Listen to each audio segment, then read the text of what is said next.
Meron po akong isi-share sa inyo. Ito po ay isang computation at kung ito po ay inyong magustuhan, nandito na nakalagay yung mga equipment list. Kompleto na po yan. Kung magustuhan niyo po ang computation na to, ilalagay ko po ito sa description doon sa ating video sa YouTube.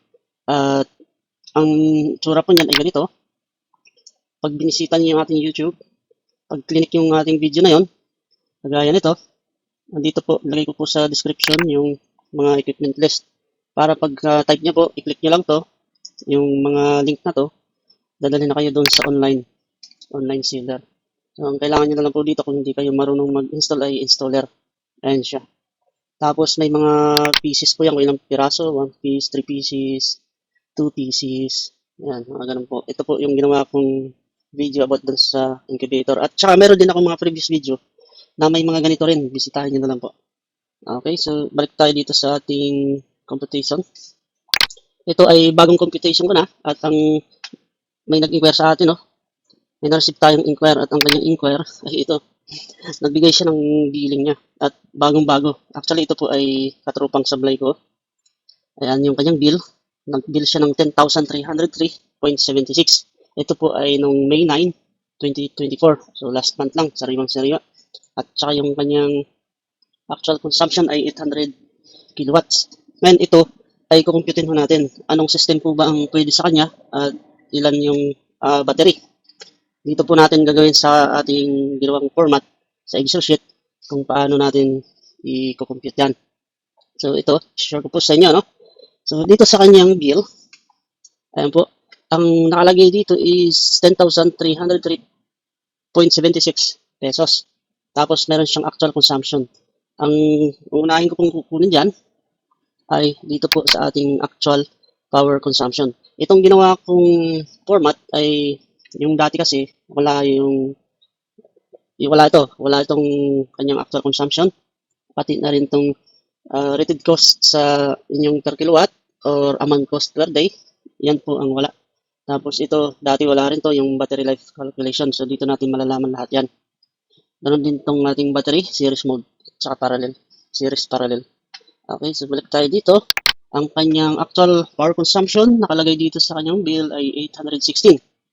Ilalagay ko dito sa area na to, 816. Okay. Tapos yung monthly bill, ito yung kanyang monthly bill, 10,303.76. 10,303.76. Ayun. So, doon sa kanyang bill, nalaman ko na ang kanyang rated cost per kilowatt doon sa area, sa Metro Manila po ito, ay 12.62. Lumabas na yung kanyang total. Tapos, lumabas na rin dito yung total ng kanyang average power consumption a day. So, ibig sabihin, yung katrupang supply natin ay ang kanyang average power consumption a day ay 27,200. Tapos, ang average load watts niya per hour ay 1,700, no? Yan yung lumabas doon sa ating computation. Ang next na gagawin ko dyan, syempre, pupunta tayo dito sa ating mga device list. Pero, ang babasihan natin dito ay yung average power consumption a day niya na 27,200, which is, ito na yung pinaka-average load watts per hour. Ayan po, ito na yung pinaka-actual. So, ang susundan natin dito ay yung actual na talaga. Kaya naman, ilalagay ko na dito sa aking load watts summary ang kanyang average load watts per hour. So, ang nakalagay po doon na lumabas based doon sa kanyang bill ay 1,700. 1,700 watts. Diyan ko na siya ilalagay. Ayun. So, meron na tayong overall total power na 1,700 watts. Yan na yung pinaka-summary natin. Kasi ito na yung pinaka-actual talaga na based doon sa kanyang bill. Ngayon, ilang oras po ba ginamit niya yan? So, based doon sa bill na pinakita sa atin, siyempre, ang bill ng Meralco is 16 hours. Always po yan, no? 1 day. Paano nakuha yung 1 day, 16 hours? Okay. So, sa loob ng 24 oras, no? Sa loob ng 24 oras, sa isang araw, meron din tayo ditong time standard computation. So, in 1 day, ilang oras po ba tayo sa isang araw? So, meron tayong 24 hours. Tapos, meron tayong sleep time na 8 hours. Yan po yung standard. Kaya naman, doon sa gagawin natin computation dito, based doon sa bill ng Meralco, doon sa katrupang sabay natin, i-compute natin yan sa 16 hours. Standard usage hours. Okay, so 16. Kaya naman, ang ating standard usage hours dito, ilalagay ko na 16. 16 hours. Kaya man dun sa 16 hours nakakuha tayo ng 27,200 power consumption a day. Ito yung actual talaga. Kasi yun nga, dun sa bill ng ating katrupang sablay, no? 27,200. Which is tama dito sa ating average power consumption a day na 27,200. Ayun, lumabas na yung kanyang power consumption a day natin. Ngayon, ang next na gagawin po natin dito ay anong battery. Ilang battery ang ating gagamitin dito. Okay, so dito sa battery, gagamit ako dito ng 250 na capacity, 250 Ah, 12 volts. Subukan natin yung isa. Doon po sa battery, meron tayong battery rolls, no? Na, ang sabi dito, battery capacity at least 50% above sa total power consumption a day. Ito yung power consumption natin a day. Ang 50% po niyan, ang kalahati ay 13,600. Ngayon, kung nagtitipid po kayo sa setup, kasi ito siguradong mapapamahal tayo, no? Kasi mataas yung kanyang power consumption a day. Kung nagtitipid po kayo, ang susundan niyo po lagi ay itong 50% doon sa battery rolls na 50% above. Or kahit na mas malapit siya, no? Pwede na siguro. Kasi ang system na gagawin natin dito ay on-grid, off-grid. Kumbaga, pwede siyang i-on, pwedeng i-off. At saka hybrid inverter naman yung ating gagamitin. Kaya pwede siyang iset ng automatic. Okay, so balik tayo dito sa ating battery. Isang battery na may 250 capacity each, nakakuha tayo ng 3,000 watts. Ang hahabulin na natin dito ay itong 27,200 kasi ito na yung actual na power consumption ng ating katropang sablay. Shoutout kay parang Merwin Valenzuela. Siya po yung ating nag-inquire. At yun, so kulang yung isa nating battery, gawin ko ng dalawa. Doon sa dalawa, nakakuha tayo ng 6,000 watts. At meron tayong total ampere na 500. Pero ang gagawin kong system dito kasi, mataas yung wattage niya is 48 volts, no? Hindi tayo pwedeng mag 12 volts. Hindi rin pwedeng mag 24. Kasi kapos na siya dito, maliit. So, dagdagan natin. Gawin ko ng apat na battery. Doon sa apat na battery, malapit na siya doon sa ating battery rolls. Kung isipin nyo po ay alanganin siya, no? Pero kung wala talaga kayong budget, ay pwede nang pagtyagaan yan. Pero yung battery na yan na apat ay hindi sasapat talaga. Okay, so dito tayo mag-base ngayon sa power consumption a day based dun sa bill ng ating katropang supply. Yung apat na battery ay hindi kaya. 12,000 lang kasi yung kanyang wattage, no, ng apat na battery na may capacity na 250. So gawin na nating 8 na. Ayun. So doon sa 8 nating battery nakakuha tayo ng 24,000 watts. Wow. Malapit na siya dito sa power consumption a day ng ating katropang supply. Ngayon, ang system po dito ay yun nga, hindi pwede yung 12 volts kasi napakadami at saka napakataas na ng kanyang ampere, no? Naging 2,000 AH na.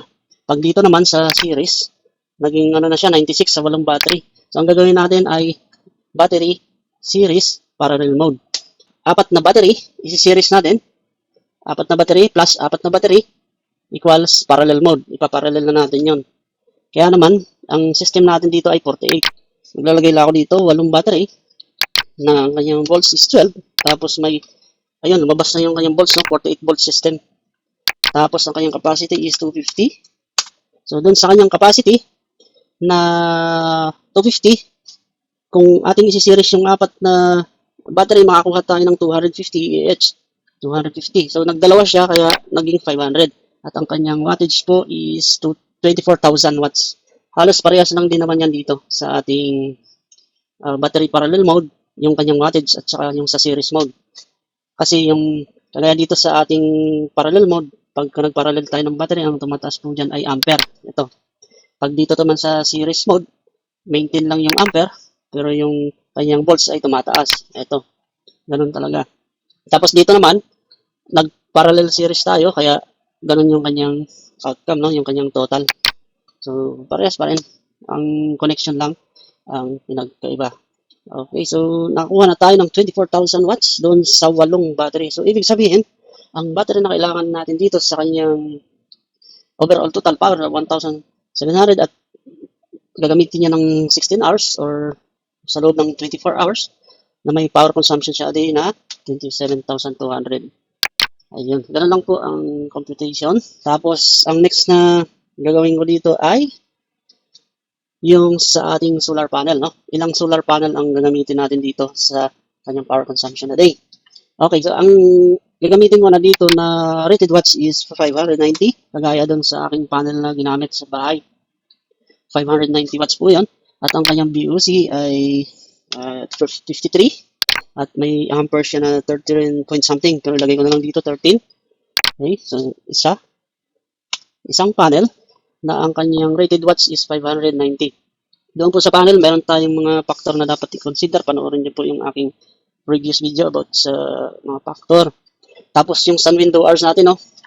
Okay, so doon sa isang panel na may rated 590 watts, tapos nag-less factor tayo ng 20% overall less factor, nakakuha lang tayo ng 472 watts doon sa isang 590 watts na panel. And then, ang kanyang sun window hours, yan, depende sa inyong lugar. Kung anong oras sikat o anong oras nalulubog. Anong oras po ba ang kanyang dapat na iset niya dyan. Kasi, depende po sa lugar, no? Kung mabundok or mapuno, ganon. Kaya naman, yung isang panel na may rated watts na 590, less factor, naging 470. Doon sa ating sun window hours, mag-generate yung ating panel sa ating sun window hours na 7 ng 3,304. Kung ang inyong lugar ay patag, no, pwede yung gawin na 8 hours yung mag-generate ng charge. So doon sa 8 hours, nakapag-generate siya ng energy 3,776. Kung halimbawa mabundok naman, alanganin yung araw, pwede yung gawin 6 hours yan. So yung isang panel natin sa loob ng 6 hours, mag-generate lang siya ng 2,832. So, ang gagawin ko dito ay ilagay ko na lang 7 hours. 7 hours kasi, like for example, ang ating araw ay sisikat or magbibigay na ng magandang init ng alas 8. 1, 2, 3, 4, 5, 6, 7. So dito, actually dito direct pa yung araw niyan sa alas 2, yung time na yan, hanggang alas 3. Pwede ko pang gawin dito ng 8 hours, no? Or 9. Kasi gawin na lang natin 8 hours. Standard na. 8 hours. 8 hours yung ating sun window hours. So, dun sa isang panel, nakakuha tayo ng 3,776 watts sa loob ng 8 hours. Okay, so, ang babasihan po natin dito sa ating panel ay itong ating power consumption a day na 27,200.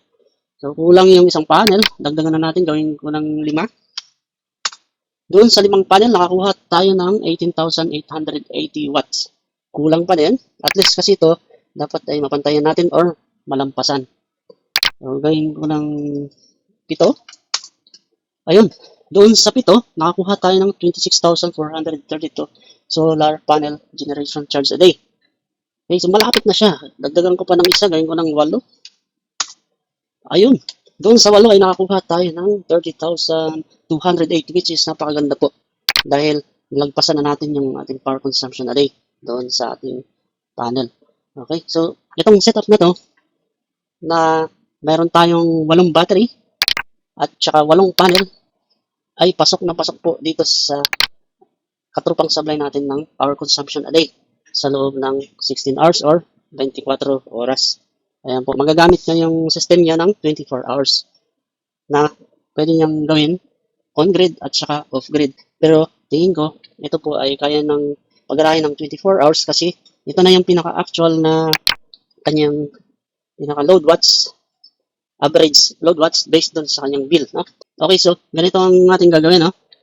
Tingnan natin yung battery na to. Meron tayong battery life calculation dito. Ayan po, battery life calculation. So, ang susundan ho natin dito ay battery series parallel mode. Meron tayong 8 battery na 12 volts at ang kanyang system ay 48 volts. Tapos magkaroon tayo ng capacity na 500. So, ang battery natin ay 8. 8 battery. So, 48 volts total, no? Battery volts, 48. Tapos, ang capacity natin ay 500. Ngayon, ang nominal wattage po nito ay ito na, sasundan natin yung 1,700 kasi yan yung pinaka talaga niya average, no? So, gawin ko dito 1,700 watts. Okay. So, sorry. Battery volts 1248 tapos capacity 500, tingnan mo lang. 500. Ayun. So, ibig sabihin magagamit pala natin yung battery natin ng 10 hours. Yan, kung nagtipid si katrupang sablay, kukunin na lang natin yung nominal wattage ng kanyang load watts per hour. Gawin na lang natin 1,000, yung pinaka nominal, 1,000. So dun sa 1,000 na nominal power niya is meron siyang battery working hours na 17 hours. Wow, napakahaba po niya, no? Kaya itong setup na to, based dun sa kanyang bill, ay napakaganda. Tapos nagtipid pa ng todo si katrupang sablay natin. Nagkaroon na lang siya ng load watts na sabihin natin 700. Wow, mas lalo, no? Yung ating battery working hours ay naging 24. Kaya minsan tipid-tipid din. Okay, so sundan natin yung kanyang average load watts per hour na 1,700. Ito po, 1,700. O gawin na lang natin 1,500. So dun sa 1,500, meron siyang battery working hours na 11.52 hours. Yun. And then, ang next na gagawin natin, no? Meron na kasi akong ginawang mga list dito, sa mga equipment list, no? Ayan. Tapos may mga presyo na yan. Papakita ko po sa inyo kung paano natin babawiin yan, kung ilang years ba natin mababawi yan, yung kanyang system overall expenses. At nandito na lumabas na yung system overall expenses niya na 336,000. 336, I mean, yes, 336,401.47. Ayan yung kanyang overall system expenses. Okay, so doon sa kanyang lugar, ang kanyang rated cost per kilowatt ay lumabas na dito, 12.627 something. Okay, so lalagay ko siya dito. 12.627 15,686. Ayan yung kanyang rated cost per kilowatt. Ito po. And then, yung kanyang power consumption a day ay 27,200. Ito, 27,200. So, lalagay ko dito, 27,200. Enter. Ayun. Ito na guys, automatic na siyang nag-total dito sa side na to. Yung kanyang power consumption per day is 27.2, stands for 27,200. Ayan po. At ang kanyang amount cost per day, diba, gumagastos pala si katrupang sablay natin ng 343 pesos, no? Kada araw. Kaya naman yung kanyang per month, doon sa, based doon sa bill niya ay 10,303.76. Uy, eto, sumakto siya dito. Nagtali sila. 10,303.76. Kaya naman ang amount cost per month ng kanyang doon sa kanyang energy consumption ay ayan po, 10,303.76. Tapos amount cost per year ay ang laki, 123,645.12. Ngayon, ang kanyang system po ay titingnan natin kung magkano, at ito na nga, lumabas na dito yung total na automatic na kasi may mga nilagay na ako dito na mga equipment. Tapos may mga price na rin yan dito sa dulo. At umabot siya ng 336,401.47. Yan yung kanyang system overall expenses. Ngayon, ilang years po ba natin mababawi yan? Based dun sa kanyang actual na usage. Okay, so dito tayo sa system runtime year count. Subukan natin yung isang taon, 1 year. So, doon sa 1 year, ay, ito na, lumabas na yung sa 1 year natin, no? Per year po kasi ito, 123,645. So, gawin natin 2 years. So, doon sa 2 years, naka-save siya ng 247,290. Ayan po. Kulang pa, hindi pa natin nabawi yung kanyang system overall expenses. So, subukan natin sa 3 taon. Doon sa 3 taon, ayun, bawin-bawi na. 370,935. Ayun na. Ibig sabihin, yung system na to, na ginastos niya, system overall expenses, which is 336,401.47, ay nabawin niya sa loob ng 3 taon. Ayun. So, ganun lang po kadali yung ating ginagawang computation. Tapos dito naman guys, no, meron ako ditong about sa breaker rolls. Share ko na rin dito. Sa breaker rolls natin, ay meron akong load ampere na 13, no? 13. Madali lang po ito kasi ang ano lang natin dito yung breaker rules, no? Na not to exceed 80% of its capacity. Ang ibig sabihin po nito, yung isang breaker na may rated ampere, ang kaya lang niya i-handle is 80%. So, meron akong 13 ampere na sa panel. Ang ating pong connection ng panel ay series mode, sa series mode. Doon sa ating panel na series mode, meron tayong maintain na 13 ampere. Ayan. Tapos ang volts yung tumaas, 424. Ito na. Maximum solar panel volts is yung VOC niya, 424. Tapos maximum PV watts is 4,720. So dun sa 13 ampere na load natin, ang kailangan lang natin na breaker dito ay 16 ampere. 16 ampere po ang dapat na breaker. Sample lang po ito. 13 times 1.25 equals 16.25. Tapos dito po sa ating battery, meron na rin ako ditong computation na lumabas na yung kanyang charge current. Ayan, kagaya nito, yung charge current ng 500 AH ay 125. Dito naman sa kanyang parallel mode, ayan po, lumalabas yung kanyang charge current. Nagbabago po yan. Halimbawa, ilagay ko 1. Pag isa, 62. Pag dalawa, 125. Ayan, kasi 500 yung kanyang AH. So, ganun lang po, no? Wala. Ngayon, kung nagtitipid si katropang supply, susundan natin itong battery rules, no? Gagawin natin apat na lang. Apat na battery. Pero, ang kanyang system po nito is 48 volt system. Gagawin natin apat. Ayan. So, dun sa apat na battery, ay nakakuha lang siya ng 12,000 watts. Ayan. May balance siya. Laki ng balance niya dun sa battery. Negative 15,200. Ganyan po. So, nasa sa kanya kung gusto niyang magbawas. Sige, subukan natin magbawas at tingnan natin kung magkano yung mababawas dito sa kanyang system overall expenses. Gawin natin apat lang na battery muna. Kasi baka gusto niyang subukan, ano. Ito yung kanyang pinaka-total, no? 336,000. Ngayon, kung nagtitipid nga siya, ay ganito. Apat na battery. Doon sa apat na battery ay meron tayong 12,000 watts. At kung nagbawas tayo sa battery, ay pwede natin bawasan itong ating sa solar panel. Subukan natin gawing apat din. 15,000. So, kung isipin natin ay pwede na yung 15,000 na yan para i-charge lang yung ating battery, ano? Ito, para i-charge lang yung ating battery. Pero suggestion ko, kasi pagka makulimlim, wala, mabibitin tayo dyan. Subukan natin yung 7. Ayan, sa 7 pwede na po. 7 panel. Okay, so nagtipid si Katrupang Sablay. Yung battery natin ay gawin ko na lang kasi 8 yung nakalagay dito eh. Gawin ko 4. Tapos yung panel gawin kong 7. Ayan, magkano yung inabot na? Ayun, bumaba siya, no? 271,002. Ito po ay kasama na dito yung installation charge. Kasi yung system niya ay napakataas. Ang system po niya ay ipakita ko sa inyo.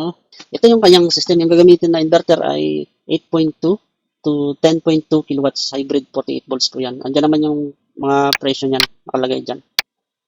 Ayan po yung mga pricing niya. Kompleto na po yan. Set na. Mag-install na lang kulang kasi meron na rin ditong mga mid clamp, end clamp, something like that, no? Kaya naman yung ating yung labor installation charge dyan ay 10 pesos per watts. Umabot siya ng 100,000. Ayan. Kung nagtipid siya, ayan, 271,000 2.47. Kung nagtipid siya. Ayan, kung susundan niya yun, gagastos talaga siya ng 300. Bukan natin. 8 battery. Tapos 8 panel. Ayan, 336,401.47. Pag wala yung installation charge, 236,401 lang. Malaki yung installation charge. Siguro kung marunong siya magkabit, at alam ko marunong naman, ay makakatipid siya. Ayan.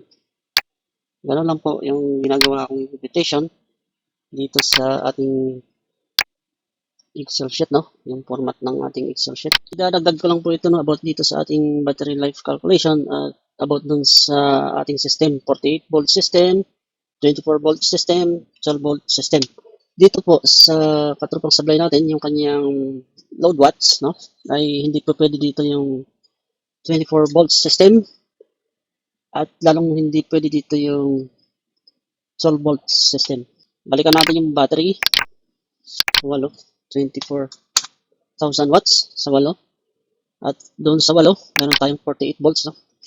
Ngayon, pag dito po sa ating battery, pag ginawa natin yung 24 system, gagawin kong 24 to, yung 48, 24. Ayan po siya, halos kalahati yung binaba ng kanyang battery working hours based dun sa kanyang load watts, yung nominal power niya. 1,700, ginawa na natin yung 1,500 nominal power. Ayan po siya. Kung gagawin naman natin 12 volts, ayan. So sa 12 volts, mas lalo, ano? Hindi siya kaya. 24, hindi rin. Alanganin po yung ating system na yan based dun sa kanyang overall total power. Kaya naman ang system po dito is 48 volts. Ayan po. Tapos ang kanyang EH capacity ay 500. Siguro, kung ang ating 24 volts, tapos taasan natin yung battery capacity, gawin natin 1,000, pwede. Ayan po siya. Kung sa 12 volts naman, gawin natin 2,000 yung battery capacity. Yan. Pwede siya. Kaso napakataas yung kanyang capacity, ano? Ang pinaka-ideal talaga yan is 48 volts na 500 Ah. Pwede pa kayong tumaas dito ng konti. Or pwede yung gawin yung 1,000. Yung 8 battery, dagdagan nyo pa ng 8. So magiging ano na yan, 1,000 Ah na. Ayan. Ito po ay pang off-grid na talaga yan. Kasi magagamit nyo yung battery ng halos 24 oras. Pang off-grid na setup na yan. Yung 16 na battery. Pero 48 volts pa rin siya. Battery series parallel. So, yun lang po ang aking additional dito.